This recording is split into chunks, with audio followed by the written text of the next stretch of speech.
The baby's scream broke the silence first. Then came the crash. The expensive vase hit the floor with a loud, deafening sound. Amara Washington's world shatters with it. The other cleaners scatter like roaches when the lights flip on, but she can't move, can't breathe, because those footsteps echoing down the hallway belong to him. The man whose floor no one disturbs, the man whose name is whispered like a curse, and he's coming. Hey lovelies, welcome to the channel. Please like and subscribe. Amara's hands won't stop shaking as she stares at the wreckage scattered across the 42nd floor hallway. 18 months in Seoul. 18 months of keeping her head down, of being invisible. And now this. The decorative vase, some priceless ceramic thing that probably cost more than she'd make in 5 years, lies in pieces at her feet. And her daughter Zuri is still wailing against her back, little body writhing in the carrier. "You stupid girl." Mrs. Kim's voice cuts through the chaos, sharp and panicked. The supervisor's face has gone the color of old paper, her eyes wide with something that looks like genuine terror. "Do you know whose floor this is?" The words come out in broken English, each syllable dripping with disbelief. "Do you know who lives here?" Amara knows. Everyone knows. The 42nd floor of Seoul's most exclusive building belongs to Kang Min-jun, and that's all anyone will say about him. The security guards won't meet your eyes if you mention his name. The other cleaners cross themselves when they walk past his door. Even Mrs. Kim, who yells at everyone about everything, goes quiet when discussing the cleaning schedule for this floor. And Amara just destroyed something that belonged to him. The elevator dings, and Mrs. Kim's face drains of what little color remained. She backs away from Amara like she's contagious, like whatever's about to happen might spread. "If he comes out," her voice drops to a terrified whisper, "you're finished. We all are." But it's too late for warnings. The elevator doors slide open with a soft hydraulic hiss, and Amara hears them. Heavy footsteps, measured, unhurried. The kind of walk that belongs to someone who has never had to rush because the world waits for them. Each footfall against the marble sounds like a countdown, and Amara clutches Zuri tighter, her heart slamming against her ribs so hard she thinks it might crack them. This is it. She's going to lose everything. Her job, her visa, her life in Seoul. They'll deport her back to Atlanta with nothing, and her mother will give her that look. The one that says, "I told you so," without saying a word. The one that says, "You can't make it on your own. You never could." The footsteps are getting closer, and Amara can't even make herself look up because if she sees him, if she meets his eyes, it becomes real. The footsteps stop. The silence that follows is somehow worse than the crash, worse than Zuri's crying, worse than anything Amara has ever experienced. It's the kind of silence that presses against your eardrums, that makes you aware of your own breathing, your own heartbeat, your own existence in a way that feels like a mistake. She forces herself to look up, and there he is. Kang Min-jun stands 6 feet away, close enough that she can see the individual threads in his black shirt, far enough that she'd never make it to the elevator if she ran. He's younger than the whispers suggested, maybe early 30s, with features so sharp they could cut glass. Everything about him is black. Black slacks that probably cost more than her monthly rent, black shirt with the sleeves rolled up to reveal forearms covered in intricate tattoos that writhe like living things in the hallway light. But it's his eyes that freeze her in place. Dark, bottomless, the kind of eyes that have seen things that would break normal people. He doesn't yell, doesn't curse, doesn't even look particularly angry. He simply studies the shattered vase with the detached interest of someone examining a mildly curious insect, head tilted slightly to one side. Then his gaze lifts to Amara, and the weight of it nearly drives her to her knees. It's not hatred in those eyes. It's something colder, more clinical, like he's calculating exactly how much trouble she's worth. "Who are you?" His English is perfect, almost accentless, which somehow makes everything worse. His voice is quiet, controlled. The kind of quiet that comes before violence, the kind that makes you wish he would just scream instead. Mrs. Kim practically throws herself at the floor, bowing so deeply her forehead nearly touches the marble.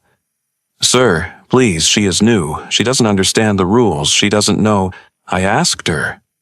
He doesn't raise his voice, doesn't even look at Mrs. Kim. He doesn't need to. The supervisor's mouth snaps shut immediately, and she stays bent at that painful angle, trembling. Amara's mouth has gone completely dry, tongue sticking to the roof of her mouth like sandpaper. I'm Amara, the cleaner, sir." The word tastes wrong, feels wrong. She's never called anyone sir in her life, pride being one of the few things her mother actually gave her. But terror has a funny way of erasing pride, of reducing you to something small and desperate. "How much is the vase worth to you, Amara?" He tilts his head slightly, and Amara realizes with creeping horror that this is a test. There's no right answer. Every word she says from this moment forward is another step toward whatever edge he's leading her to. I don't. She can't finish the sentence. Can't make her brain form coherent thoughts when those eyes are fixed on her like she's a problem to be solved. "Can you afford it?" The answer lodges in her throat like broken glass. "No, sir." Her voice cracks on the words, and she hates herself for it. Hates how small she sounds, how defeated. "Then why bring a child here?" His eyes move to Zuri, who has gone eerily quiet against Amara's back, little body tense like even an 18-month-old baby can sense predators. The question isn't asked with curiosity, it's asked with the cold logic of someone who sees the world in calculations and consequences. Amara opens her mouth to explain about the broken child care, about having no choice, about how she's trying so hard to make this work, but the words won't come. Because what's the point? He doesn't care about her circumstances. Men like him never do. Before she can force out an answer, before she can beg for her job or promise to pay for the vase somehow, Zuri makes a sound. Not a cry, a coo. A happy, delighted sound that babies make when they see something that brings them joy. Amara feels her daughter shift in the carrier, feels those tiny arms reaching out, and then the world tilts sideways because Zuri is reaching toward him, toward Kang Min-jun, toward the most dangerous man in the building.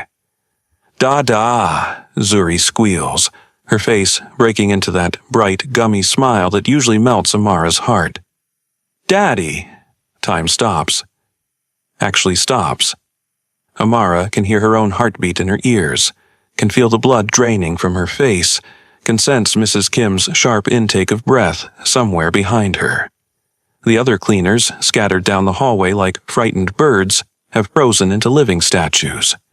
Nobody moves, nobody breathes. "No, no, baby, no." Amara reaches back frantically, trying to keep Zuri from reaching toward him, words tumbling out in a panic-stricken flood. "I'm so sorry, sir." She's just a baby. She doesn't know what she's saying. "I'm so sorry, please, Her fingers fumble with the carrier straps, shaking so badly she can barely work the clips. She manages to unhook it and pulls Zuri into her arms, holding her daughter against her chest like a shield, stumbling backward until her shoulders hit the wall. "I'm sorry, I'm so sorry." She calls everyone that. She doesn't understand. She doesn't. Please don't. But Zuri starts crying immediately. Not the angry cry, or the hungry cry, or even the tired cry. The heartbroken cry, the one that tears Amara's soul in half every time she hears it. Fat tears roll down her daughter's brown cheeks, and her little arms stay outstretched toward Kang Min-jun, fingers grasping at air. "Da-da, Daddy!" she wails, struggling against Amara's grip with surprising strength. Little body twisting and writhing.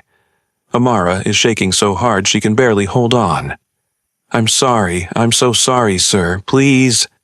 She's stuttering, stammering, her words breaking apart like the vase on the floor.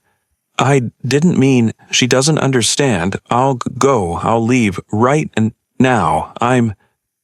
Daddy!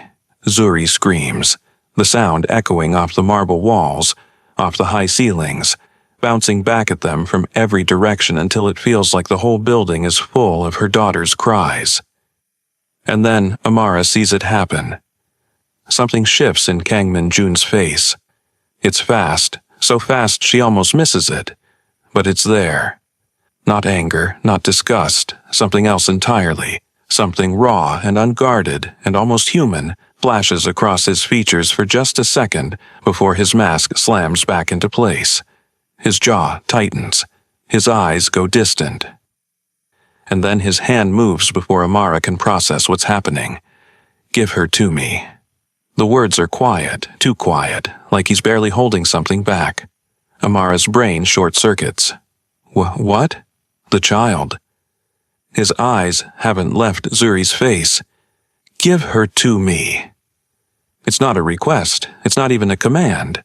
It's a statement of fact, like he's informing her of something that's already happened, already been decided by forces beyond her control. Every cell in Amara's body screams at her to run. Maternal instinct floods her system with enough adrenaline to lift a car, to fight off a bear, to do whatever it takes to protect her baby. But there's nowhere to run. The elevator is behind him. The emergency stairs are too far. And Zuri is still crying, still reaching, and the way he's looking at her daughter, the way his eyes have softened just slightly at the corners, the way his shoulders have dropped half an inch. With trembling hands that don't feel like they belong to her anymore, Amara extends Zuri toward him. It's the hardest thing she's ever done. Every instinct she has is screaming in protest, and she's already mentally calculating how fast she can grab Zuri back if this goes wrong. If he hurts her, if... The moment Kang Min-jun's hands close around Zuri's small body, the crying stops. Just stops. Like someone flipped a switch. Zuri curls into his chest like she's been doing it her whole life, like those arms were made to hold her. Her tiny fist clutches his black shirt, wrinkling the expensive fabric, and she makes a contented sound that Amara has only heard during afternoon naps. That soft little sigh that means everything is right in her small world. The hallway is silent except for Zuri's soft breathing and the distant hum of the building's ventilation system. Mrs. Kim is still frozen in her bow. The other cleaners haven't moved. Nobody dares.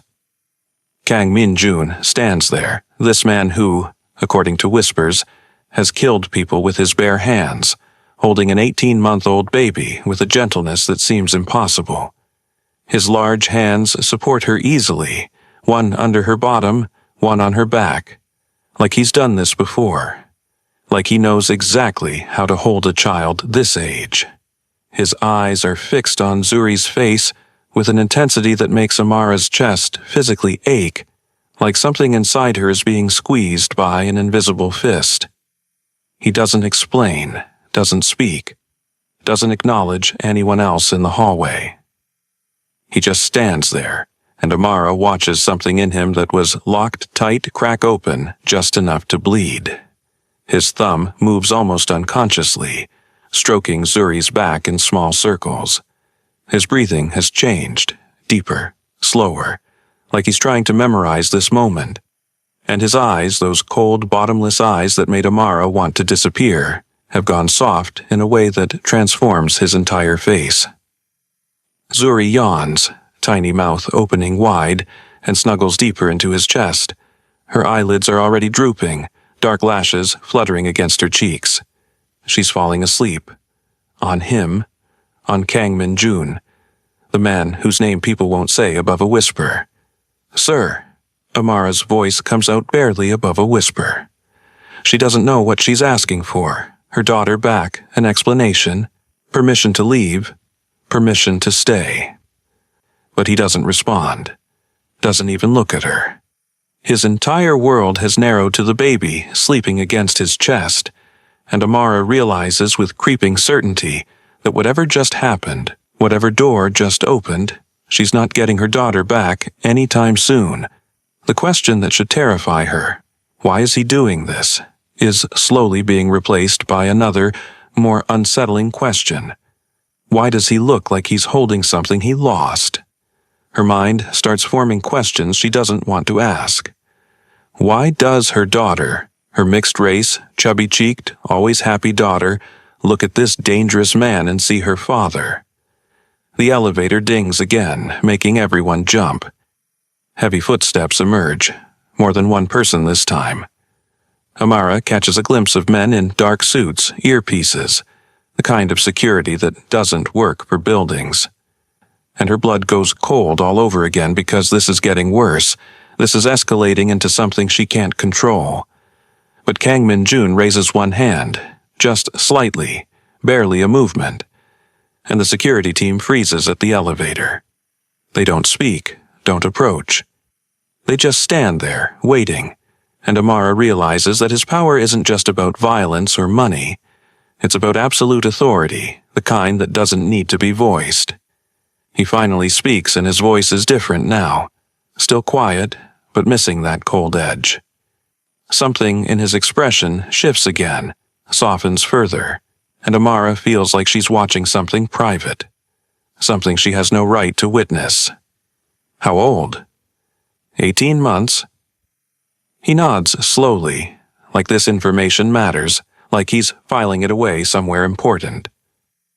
His thumb continues its circuit on Zuri's back, and Amara notices that his hand is shaking.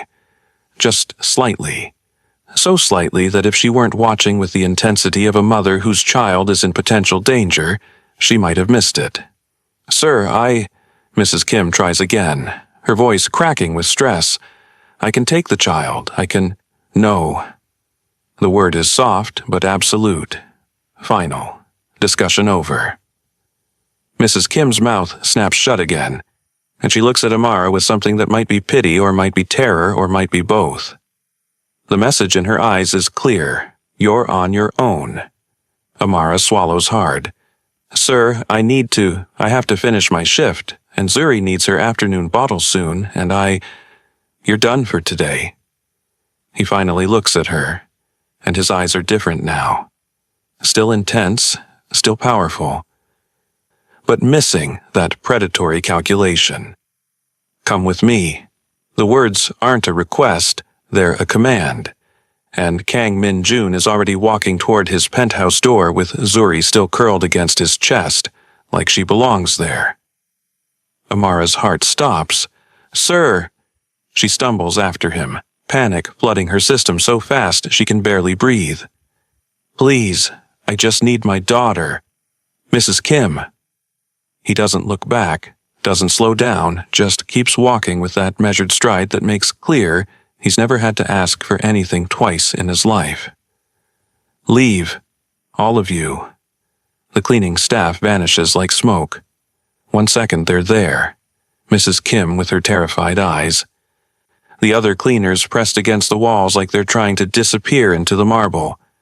And the next second the hallway is empty except for Amara and the man walking away with her baby. Amara has no choice but to follow him into the penthouse, her legs moving on autopilot while her brain screams at her to run. The door closes behind her with a soft, final click that sounds like a coffin lid slamming shut, and she's trapped.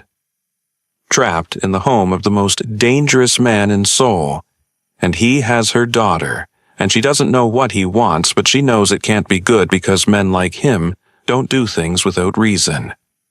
Inside, the space is exactly what she expected. All cold minimalism, black leather furniture that looks like it's never been sat on. Floor-to-ceiling windows, overlooking Seoul's glittering skyline like the city is just another thing he owns. What she didn't expect was how empty it feels. Not empty like vacant, but empty like abandoned, like a mausoleum. Like a place where something died and nobody bothered to bury the body. Kang Min-jun walks to the massive windows, still holding Zuri, who has started playing with his collar, tiny fingers tugging at the expensive fabric. The afternoon sun cuts across his face, highlighting the sharp angles of his jaw, the shadows under his eyes that suggested he doesn't sleep much. Sit. He gestures to the sofa without looking at her.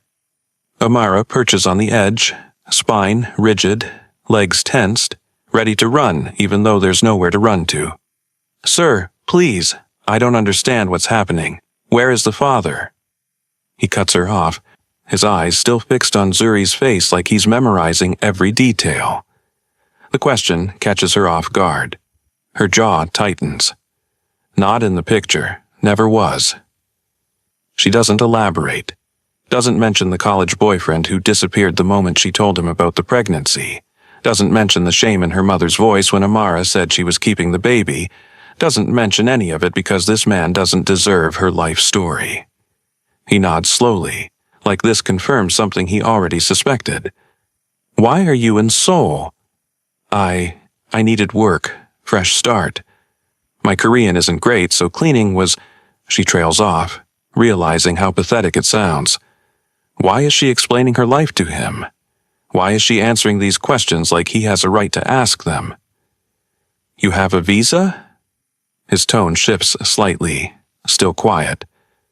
But now there's an edge of something that might be concern, or might be calculation. Yes, working visa, everything's legal, I swear. The words tumble out in a rush, because the last thing she needs is immigration problems on top of everything else. How much do they pay you? He finally turns to look at her, Zuri dozing against his shoulder now, and the weight of his gaze makes Amara want to sink into the expensive leather and disappear. What? How much do they pay you to clean this building? He repeats the question like it's the simplest thing in the world, like he's asking about the weather instead of dissecting her entire financial situation. Amara tells him the amount, her voice barely above a whisper. His expression doesn't change. But something cold and furious flashes in his eyes, there and gone so fast she almost misses it. That's below minimum wage. It's not a question. It's a statement of fact, and the quiet rage underneath it makes Amara's skin prickle with something that isn't quite fear. I know, but I need... Where do you live? He cuts her off again, and Amara is starting to understand that this is how he operates. Quick, efficient, extracting information like he's conducting an interrogation. Goshiwon, near Gangnam Station. She doesn't mention that it's barely bigger than a closet, that she and Zuri share a single mat on the floor, that the walls are so thin she can hear her neighbors breathing at night. She doesn't mention that she cries sometimes when Zuri is asleep, wondering what the hell she's doing, how she ended up here, whether she made a mistake coming to Seoul at all. He's quiet for a long moment watching Zuri sleep, his thumb moving in small circles on her back in a gesture so unconsciously tender it makes Amara's chest ache. When he speaks again, his voice is softer than she's heard it, softer than she thought possible from a man whose reputation is built on violence. What's her name? Zuri. It means beautiful in Swahili. The words come out gentler than she intended, because talking about her daughter always makes her soft, always reminds her why she keeps going even when everything feels impossible. Zuri. He repeats it, testing the syllables and something in the way he says it, with careful pronunciation, with respect, with something that almost sounds like reverence, makes Amara's eyes burn with unexpected tears. She blinks them back hard, refusing to cry in front of this man, refusing to show weakness. He looks at Amara then, really looks at her for the first time since she walked into his apartment, and his eyes aren't empty anymore. They're full of something complicated and painful, something that looks like grief wrapped around a core of determination. And then he asks a question that changes everything. Do you believe in fate, Amara? The question hangs in the air between them like a test, like a bridge that will either hold or collapse under the weight of whatever comes next. Amara doesn't know how to answer, because she stopped believing in fate the moment she realized she was pregnant and alone, the moment she understood that the universe doesn't care about fairness or justice or happy endings. But before she can answer, he continues. And his next words reshape her entire world. I need someone I can trust in my home. Kang Min-jun says it like he's discussing the weather, like he's not offering to completely transform her life. Amara blinks, her brain struggling to process. What? A housekeeper, live-in, private quarters, separate from the main floor, full benefits, salary, triple what you're making now. He lists the terms with clinical precision, but his eyes never leave her face, watching for her reaction, calculating her response before she even gives it. I don't understand. Why would you? Her mind is racing, trying to find the trap, trying to understand what he really wants because men like him don't do favors, don't offer help without expecting something in return. You need work. I need someone who isn't connected to my organization. Someone who has something to lose. His eyes move to Zuri, and the meaning in that look is clear as glass. Someone with a reason to be trustworthy. This is because she called you daddy, right? Amara starts, but he cuts her off with a sharp shake of his head. This is because you're clearly overqualified to be scrubbing floors for criminals who underpay you. His voice hardens, taking on an edge that reminds her exactly who she's talking to. The building management is connected to a rival group. You didn't know that, did you? Amara's blood runs cold. No. The word comes out strangled because she didn't know, had no idea she was caught in the middle of something dangerous, that she was working for people who might use her as leverage or worse. You would have been used eventually. Leverage, message delivery, or worse. He adjusts his hold on Zuri, who stirs but doesn't wake, and the protective way he shifts her higher against his shoulder makes something in Amara's chest twist painfully. This is a better option. You don't even know me. It's a weak protest, and they both know it, but Amara says it anyway because she needs to understand, needs to make sense of why this is happening. I know enough. You're alone in a foreign country, raising a child, doing whatever it takes to survive. You're not stupid. You learned enough Korean to get by. You're desperate, but not reckless. Or you wouldn't have lasted this long.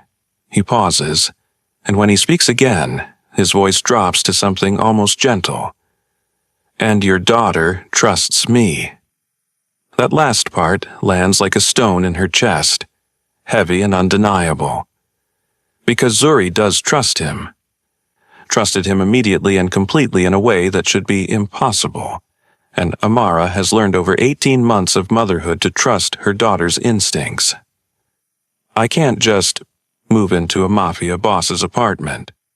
The words sound ridiculous, even as she says them, like dialogue from a bad movie. But it's the truth, and she needs to say it out loud. You can't afford not to. He says it simply, stating a fact, not being cruel, but not softening the reality either. Unless you have other prospects I'm unaware of. Amara looks at Zuri, sleeping peacefully against this dangerous man's shoulder, and feels the weight of every impossible choice she's made since the moment she saw those 2 pink lines on the pregnancy test 3 years ago. Every decision that led her here, to this moment, to this apartment. To this man who is offering her a lifeline, but might also be offering her a noose. What would I have to do? Her voice is steadier than she feels, but she needs to know, needs to understand exactly what she's agreeing to before she makes a decision that will change everything. Clean, cook occasionally, maintain privacy about what you see and hear. Don't ask questions about my business. He moves toward her, and she forces herself not to flinch, forces herself to hold her ground, even though every instinct is screaming at her to run. In return, your own apartment within this penthouse, full kitchen access, child care stipend, health care, salary deposited weekly, no deportation threats, no sleeping in rooms the size of coffins. He extends Zuri toward her, and Amara takes her daughter back. Feeling the familiar weight settle against her chest, feeling Zuri's heartbeat against her own. Her baby is warm and soft and safe, and that's all that matters. That's all that's ever mattered. You have until tomorrow morning to decide, Kangmin Jun says, already moving toward the door to show her out, the conversation clearly over in his mind. Mrs. Kim will have my contact information. And if I say no, Amara needs to know, needs to understand if she's really being given a choice or if this is just an illusion of choice. Then you leave, and we never speak again. The vase is forgotten. He opens the door, and the hallway beyond looks impossibly bright after the dim elegance of his apartment. But we both know you won't say no, Amara. You can't afford to. He's right. God help her. He's right. And they both know it. She can't afford to say no. Can't afford to walk away from triple the salary, from health care, from a real apartment instead of a closet with a shared bathroom down the hall. Can't afford to turn down the chance to give Zuri something better, something safe, something stable. As Amara rides the elevator back down, Zuri wakes up and immediately starts fussing, little body twisting in her arms, reaching back toward the 42nd floor with grasping hands. "Daddy," she whimpers, and the word hits Amara like a physical blow. She closes her eyes and tries not to think about the expression she saw on Kangmin Jun's face when he held her daughter, like he was holding something precious that had been ripped from his hands long ago. Tries not to wonder what he lost, tries not to care, but she does care, already cares more than she should. And that terrifies her more than anything else. 3 weeks later, living with Kangmin Jun is nothing like Amara expected. She thought it would be tense, awkward, dangerous, thought she'd be walking on eggshells, constantly afraid of making a mistake, constantly aware that one wrong move could get her fired or worse. But it's not like that at all. He's almost never home during the day. When he is, he's terrifyingly controlled. Quiet footsteps that she only hears because she's listening for them. Soft-spoken commands that are never repeated. Everything meticulously organized in a way that speaks of military discipline or obsessive control. He doesn't make messes, doesn't raise his voice, doesn't leave traces of himself anywhere except the faint scent of his cologne, and the suit jackets hung in the closet with mathematical precision. The only signs that he's dangerous are the men who sometimes come to meet him in his office. She's learned not to go near that room, learned to recognize the sound of certain footsteps that mean she should take Zuri to their private quarters and stay there until she hears the elevator leave. And the way everyone who calls him speaks with barely concealed fear, voices dropping to whispers, words chosen carefully like they're diffusing bombs. But with Zuri, something shifts. Something fundamental changes in him the moment her daughter is in the room. It starts small. The second morning after they move in, Amara finds Kangmin Jun sitting on the floor of the living room. This man, who wears suits that cost more than her entire wardrobe, sitting cross-legged on the hardwood floor, letting Zuri stack blocks on his leg. He doesn't smile, but his eyes soften in a way she's never seen, softening like ice melting in spring sun, and his hands are gentle as he steadies the tower when it wobbles. When Zuri gets frustrated and knocks the blocks over with an angry squeal, he simply helps her rebuild. Doesn't get annoyed, doesn't walk away, just patiently stacks the blocks again while she watches with serious concentration. "You don't have to," Amara starts, feeling guilty that he's wasting his time, that he's sitting on the floor playing with a toddler when he probably has important things to do. "I know," he says quietly, and doesn't stop building. By the end of the first week, it becomes routine. Zuri toddles to him the moment he walks through the door, little legs pumping as fast as they can, arms outstretched and squealing, "Daddy, Daddy," in that high, excited voice that makes Amara's heart clench. He picks her up without hesitation, without even setting down his briefcase first, carrying her while he reviews documents or makes phone calls in Korean that Amara pretends not to understand, but is slowly learning anyway. Sometimes she catches him watching Zuri sleep in her playpen, standing in the doorway with his expression unreadable, but his hands clenched into fists at his sides, like he's physically restraining himself from something, like he's fighting a battle that nobody else can see. One night, 3 weeks in, Amara works up the courage to ask. She's been holding the question since the day they moved in, holding it like a burning coal in her mouth, afraid of what the answer might be but unable to stay silent any longer. She finds him on the balcony after Zuri's bedtime, smoking a cigarette, a habit she's noticed he only indulges in late at night, when he thinks nobody's watching. The city spreads out below them like a circuit board, millions of lights glittering in the darkness, and he looks small against it somehow, despite his power, despite everything he controls. "Can I ask you something?"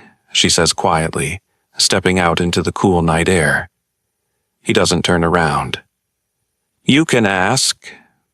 It's not permission to get an answer, just permission to ask, and they both understand the distinction. "Why did you really offer me this job?" The question hangs between them, heavy with everything she's not saying. "Why do you look at my daughter like she's breaking your heart? Why do you hold her like she's made of glass? Why do your hands shake sometimes when you think nobody's watching?" The silence stretches so long she thinks he won't answer, thinks she's crossed a line and he's going to shut down or get angry or tell her to leave. But then, "I had a daughter." Amara's breath catches. The words are simple, past tense, and they explain everything and nothing all at once. "She would have been 3 years old next month. My wife went into labor early. Complications." His voice is flat, emotionless. The kind of flat that comes from telling a story you've told yourself so many times it's lost all meaning, but his hands tremble slightly as he takes another drag. "They tried to save them both. By the time I got to the hospital, they were already gone."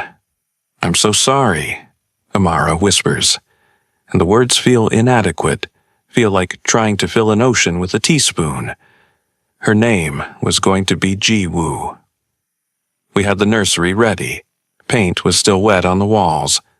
I was supposed to be there, but I was—" He stops, jaw tight enough that Amara can see the muscle jumping.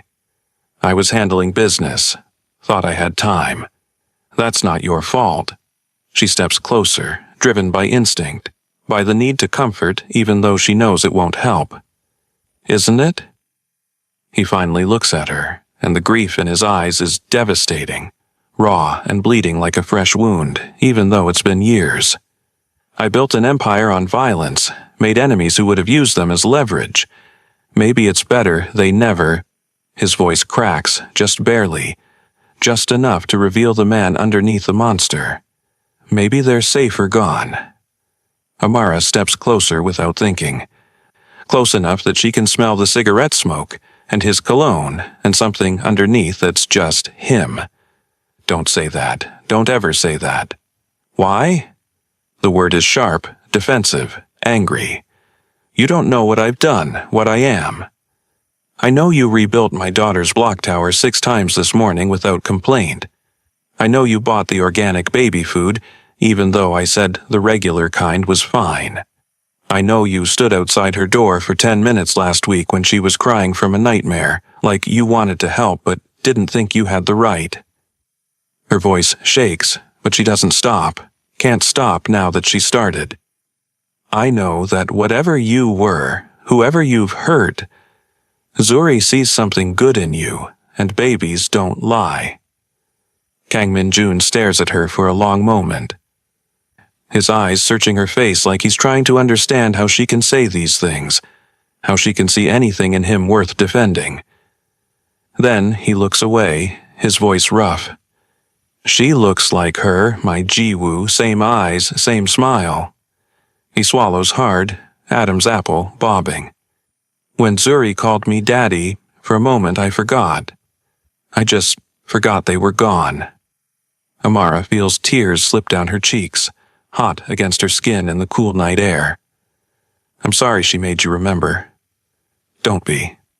He stubs out his cigarette with more force than necessary. Remembering hurts, but forgetting is worse. He walks past her back into the penthouse, and Amara stands there on the balcony, understanding for the first time that she's not just living with a monster. She's living with a man whose heart was murdered, and who's been trying to bury the body ever since. And somehow, impossibly, her daughter is teaching him how to dig it back up. 5 weeks later, Amara wakes to the sound of breaking glass, and for a split second she thinks she's back in that hallway, back on the 42nd floor with the vase shattering at her feet and her whole world about to collapse. But this is different. This is worse. It's 2 a.m. and the darkness in her room feels thick, suffocating, wrong. Zuri is crying, not her normal cry, not the tired, fussy sound she makes when she wants attention, but a scared cry that shoots pure adrenaline straight into Amara's veins. And there are voices in the penthouse. Too many voices, speaking rapid Korean laced with threats she doesn't need to understand to recognize as dangerous. She's out of bed before her brain fully processes what's happening, running on pure maternal instinct. She grabs Zuri from the crib, pulling her daughter against her chest, feeling that small warm body trembling with fear. Her hands are shaking so badly she can barely hold her phone, but she manages to pull it from the nightstand, manages to dial the number Kong Min Jun made her memorize on her first day. If anything ever happens, call this number first. Not the police, never the police. The line connects on the first ring. Amara? His voice is sharp, alert, completely awake despite the hour, and she can hear the sound of movement, of him already moving before he even knows what's wrong. There are men in the apartment. She whispers it, voice shaking, trying to keep quiet even though her whole body is screaming to run, to hide, to protect her baby. I don't know how they got in. Stay where you are. I'm 5 minutes away. The sound of a car engine roaring to life comes through the phone, aggressive and fast. Don't come out, no matter what you hear. The line goes dead, and Amara is alone with the darkness and the voices and the terrible understanding that 5 minutes might as well be forever. Zuri whimpers against her chest, and Amara backs into the closet, pulling the door almost shut but leaving it cracked just enough to see. She clamps a hand over her daughter's mouth, hating herself for it, but knowing they need to stay silent, knowing that one sound could get them found, could get them killed. Zuri's eyes are wide and terrified in the darkness, and Amara can feel her little heart racing against her own. She hears footsteps, heavy boots on hardwood, moving through the penthouse with purpose. The door to their private quarters slams open so hard it hits the wall, and Amara flinches, pressing herself further back into the corner of the closet, making herself as small as possible. Find them. Someone barks in Korean, voice rough and angry. The woman and the baby. Lee wants them alive. Amara's blood turns to ice. This isn't random. This isn't a robbery or a mistake. They came for her, for Zuri. They know who they're looking for, and whoever Lee is, he wants them for a reason that can't possibly be good. The footsteps get closer. She can hear them searching, hear drawers being yanked open, hear furniture being shoved aside. Closer, closer. And then the closet door flies open, and a man with a scarred face and cold eyes grins down at her like he's just won a prize. There you are. His English is broken, but clear enough, and his smile is the worst thing Amara has ever seen. He reaches for Zuri, thick fingers extending toward her daughter's arm. And then the penthouse explodes with gunfire. Amara doesn't see what happens next, can't see past the scarred man's body blocking the doorway, but she hears it. She hears everything, screaming, men screaming, the kind of screaming that comes from pain and terror and the sudden understanding that you're about to die, bodies hitting the floor with heavy thuds, the wet, terrible sounds of violence that will live in her nightmares forever. And then, Kang Min-jun's voice, speaking Korean so cold and deadly, it barely sounds human, barely sounds like a voice at all. "You touched what's mine." The sound that follows will haunt Amara for the rest of her life. It's not gunfire. Gunfire she could almost handle, could almost rationalize as quick and clean. This is worse. This is the sound of bones breaking, of flesh tearing, of a man being systematically destroyed by someone who knows exactly how to make it last, how to make it hurt. The scarred man in front of her closet turns, reaching for his gun, but he never makes it. Amara sees the spray of blood before she processes what happened, sees him drop, and then there's nothing blocking her view anymore. The penthouse looks like a war zone. Bodies everywhere. Blood on the walls, on the floor, on the windows that overlook Seoul's glittering lights. And in the center of it all stands Kang Min-jun, covered in blood that isn't his own, breathing hard, eyes empty of everything except violence. When silence finally falls, heavy, terrible silence that presses against Amara's eardrums like physical weight, Kang Min-jun appears in the doorway of the closet. He's covered in blood, splattered across his face, his hands, his chest. His knuckles are split and bleeding. There's a cut above his eyebrow that's dripping into his eye. And his expression is completely, utterly empty, like he's somewhere else entirely, like the man she knows has left his body and something else has taken his place. Then he sees Amara and Zuri huddled in the closet, and something human flickers back into his face. Something breaks through the emptiness, cracks through the violence, and suddenly he's not a monster anymore. He's just a man who's terrified of what he might have lost. "Are you hurt?" His voice is hoarse, raw, like he's been screaming, even though she never heard him make a sound. Amara shakes her head, unable to speak, unable to do anything except hold Zuri tighter and stare at the blood and try not to think about what he just did, what he's capable of, what she's living with. He kneels down slowly, carefully, like he's approaching a wounded animal, like he's afraid any sudden movement will send her running. His hands are shaking. She can see them trembling even in the darkness. And there's something in his eyes that looks like fear.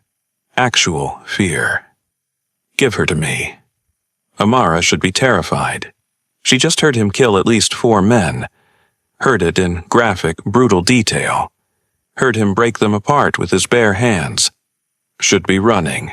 Should be grabbing Zuri and getting as far away as possible from this man, this monster, this killer. But when she looks into his eyes, all she sees is the same man who rebuilt block towers and bought organic baby food and stood outside Zuri's door when she had nightmares because he wanted to comfort her but didn't think he had the right. She places Zuri into his arms, and the moment his hands close around her daughter, something in his face just breaks. His eyes close. His jaw clenches. His shoulders shake with something that might be relief, or might be grief, or might be both. Zuri, who witnessed none of the violence but felt all of the fear, who was crying just moments ago, looks up at Kang Min-jun's blood-splattered face with those big, dark eyes. She reaches up, pressing her tiny hand against his cheek, right over the cut above his eyebrow. And the gesture is so gentle, so trusting, that Amara feels tears burning in her eyes. "Daddy," Zuri says it softly. Not a question, not a plea. A statement, a fact, an acceptance of something fundamental and unchangeable. Kang Min-jun closes his eyes, and for the first time since Amara has known him, tears slip down his face, cutting clean tracks through the blood. His arms tighten around Zuri, holding her like she's the only thing keeping him anchored to the world, like without her weight against his chest he might just float away into the violence and never come back. "I won't let anything happen to you." He whispers it against Zuri's hair, his voice breaking on the words, "Either of you, I swear it." And Amara, watching this man, This killer, this monster, this broken father who lost everything and is desperately trying not to lose it again, realizes something that should terrify her but doesn't. She believes him. God help her. She believes every word. 6 months later, the penthouse has changed in ways that would have seemed impossible that first day when Amara walked in holding a crying baby and facing down the most dangerous man in Seoul. There are toys in the living room now. Colorful blocks and stuffed animals and a plastic tea set that Zuri insists on using for tea parties every afternoon. Kang Min-jun pretends to trip over them sometimes, makes a show of being annoyed, but he never actually moves them. Never suggests putting them away. The chaos seems to bring him some kind of peace that his previous perfect order never did. The second bedroom has been converted into a proper nursery. Not because Amara asked, but because he insisted. He spent 3 weeks getting it perfect, consulting with designers, ordering furniture, painting the walls himself because he said the color the painters used wasn't quite right. Amara came home one day to find him on a ladder with paint in his hair, and the sight of it, this powerful, dangerous man, carefully painting stars on a ceiling for a child who isn't even his, made her fall just a little bit more. The news reported that Lee Sang-woo, head of a rival organization, was found dead along with 15 of his men. The official story was gang violence, a territory dispute that got out of hand. The truth was simpler, cleaner, more final. He threatened what belonged to Kang Min-jun, and Kang Min-jun doesn't give second chances to people who threaten his family. No one has bothered them since. No one would dare. Amara watches from the kitchen as Kang Min-jun sits on the floor. He's always on the floor now. Has basically given up on furniture when Zuri is around, letting her paint his hands with washable markers. He's wearing a suit that probably costs $3,000, and he doesn't care that it's getting ruined. Doesn't care that there's purple marker on his sleeve and green on his collar. Doesn't care about anything except the little girl who's giggling as she decorates his hands like they're her personal canvas. "Daddy pretty," Zuri announces, holding up her artwork with pride, showing off the swirls and dots she's created. "Very pretty," he agrees seriously, examining his painted hands like they're a masterpiece, like she's Picasso and he's honored to be her medium. Amara's heart clenches. She never meant to fall for him, never meant to see the man beneath the monster, never meant to notice the way he laughs at Zuri's jokes or the way he reads her bedtime stories with different voices for all the characters, or the way he looks at Amara sometimes when he thinks she's not watching, like she's something precious, something worth protecting, something that might save him if he just holds on tight enough. But somewhere between late-night conversations on the balcony and shared fears whispered in the darkness, and the way he looks at Zuri like she hung the moon and painted the stars, she fell hard and fast and completely, and there's no going back now. Kang Min-jun looks up and catches her staring. Something soft passes between them. Understanding, perhaps. Or permission. Or the acknowledgement of something that's been building for months, growing in the spaces between words, in the moments when their hands brush accidentally, in the way they've become something like a family without ever discussing it. He stands, scooping Zuri up with practiced ease. "Time for bed, little artist." "No!" Zuri protests automatically, but she's already rubbing her eyes, already yawning, and they all know it's just for show. Amara follows them to the nursery, watching as he tucks Zuri in with the same careful gentleness he uses for everything involving her daughter. He sits on the edge of the bed, stroking her curls until her eyes start to close, humming something soft and Korean that Amara has never heard before, but recognizes as a lullaby. "She's lucky to have you," Amara whispers when Zuri finally falls asleep, and she means it with every fiber of her being. "I'm the lucky one." He says it quietly. eyes still on Zuri's sleeping face. Then, after a pause that stretches just long enough to feel significant, "Stay." "What?" Amara's heart skips. "Stay, not as my employee, as—" He struggles with the word, jaw working like it's difficult to force out. "As family, both of you." Amara's eyes burn with tears she refuses to let fall. Min-Jun. His name feels different in her mouth now, without the sir, without the distance. Just his name, just him. "You don't have to answer now. But I need you to know. You saved me. Both of you." He looks at Zuri's sleeping face, and his expression is so full of love it almost hurts to witness. "She gave me a reason to be something other than a monster. You showed me I could be." Amara takes his hand, scarred, dangerous, gentle, and holds it tight. "You were never just a monster. You just needed someone to see you." He pulls her close, and she lets him, resting her head against his chest where his heart beats steady and sure, where she can hear the proof that he's human, that he's real, that he's hers if she's brave enough to claim him. "I see you," she whispers against his shirt. "I see all of you." His arms tighten around her, and they stand there in the nursery, lit only by the soft glow of the nightlight, while Zuri sleeps peacefully and Sol glitters outside the window. Outside, there are 1,000 dangers, rival gangs and enemies and violence that never really stops. But here, in this room, there is only peace.